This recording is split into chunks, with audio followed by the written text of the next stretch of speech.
That the fans just really eat up.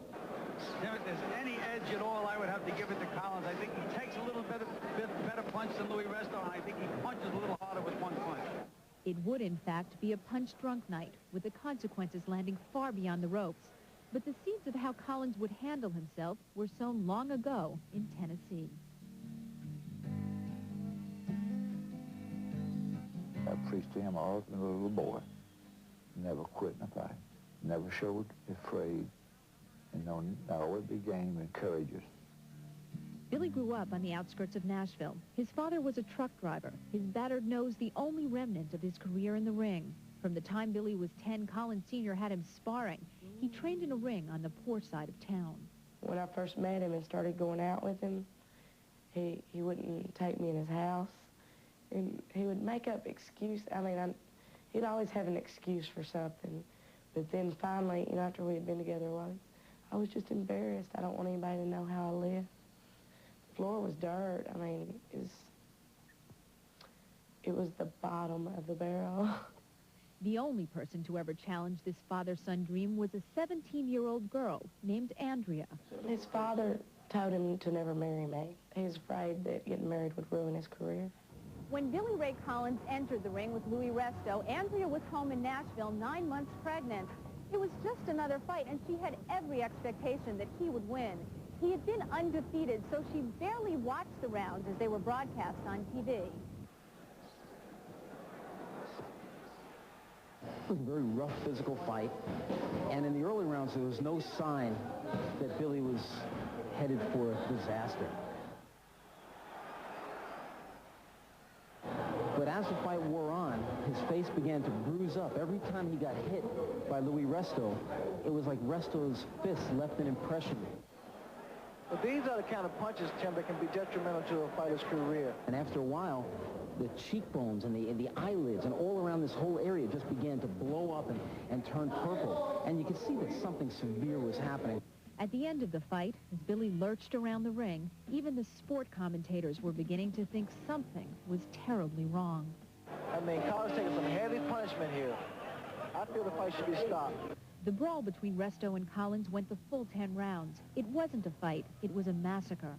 But after 30 minutes and 450 punches to the head, Billy was still standing. He called me after the fight, and he said that he had been beat up. He hung up, and then he called back 30 minutes later, and he was crying, and he said, I've been beat up bad. You don't realize how bad I've been beat up. He said, I'm blind, I can't see, and I think I'm going to die.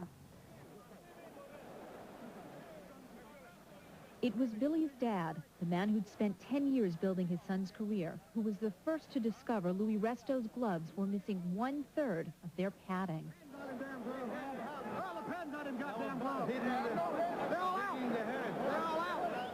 Unpadded, Resto's gloves became lethal weapons, causing permanent damage to Billy's eyes. He would never fight again. Billy's 30 minutes in the ring brought 8 years of court battles, and some contend his death. How hard did he try to win?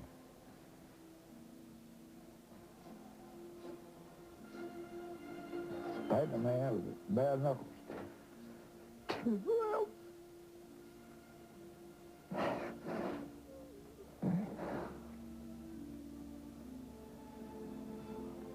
that's how hard he tried to win. This is what we know of what Billy was thinking from an interview he gave after the fight in Nashville.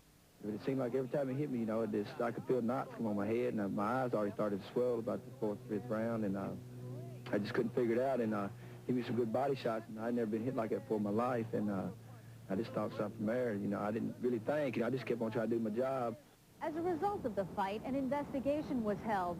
It revealed that weeks before the event, a meeting took place above this restaurant. Present were Luis Resto's manager, Panama Lewis, and a cocaine dealer named Mario Di Garcia. Mr. Lewis was overheard telling this person that he was going to pull the stuffing out of the gloves to give Luis Resto a better punch. Tampering would have been terrible enough, but some suspect there was an even darker motive. Denny Burlington spent months researching the story for a screenplay.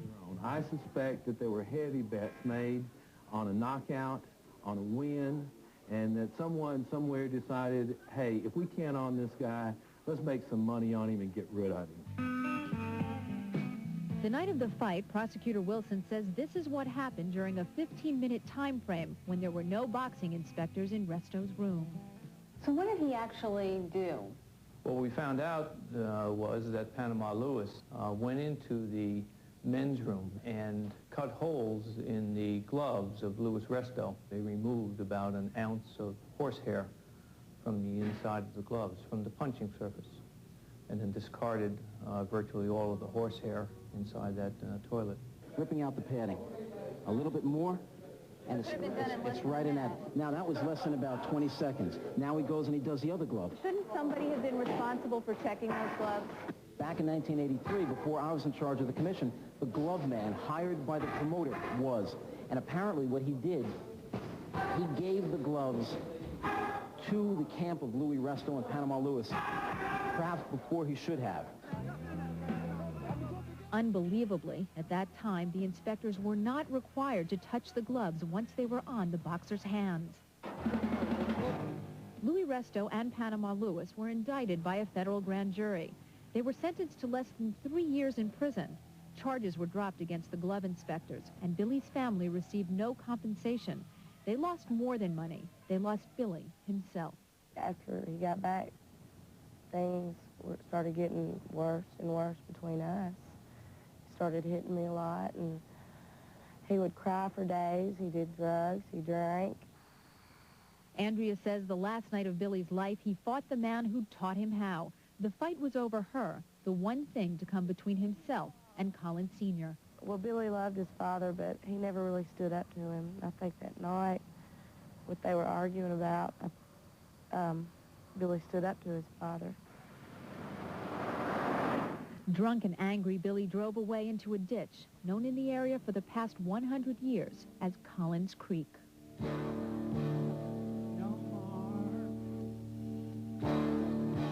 He had a pauper's funeral.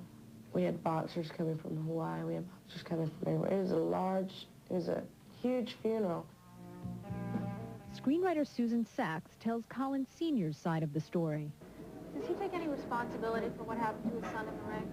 Oh, he feels awful about it. He feels terrible. He feels a tremendous amount of guilt. And, you know, hindsight is always better than foresight.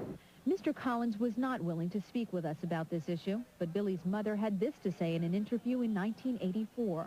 I asked him, I said, Ray, why in the world didn't you get your daddy to stop that fight?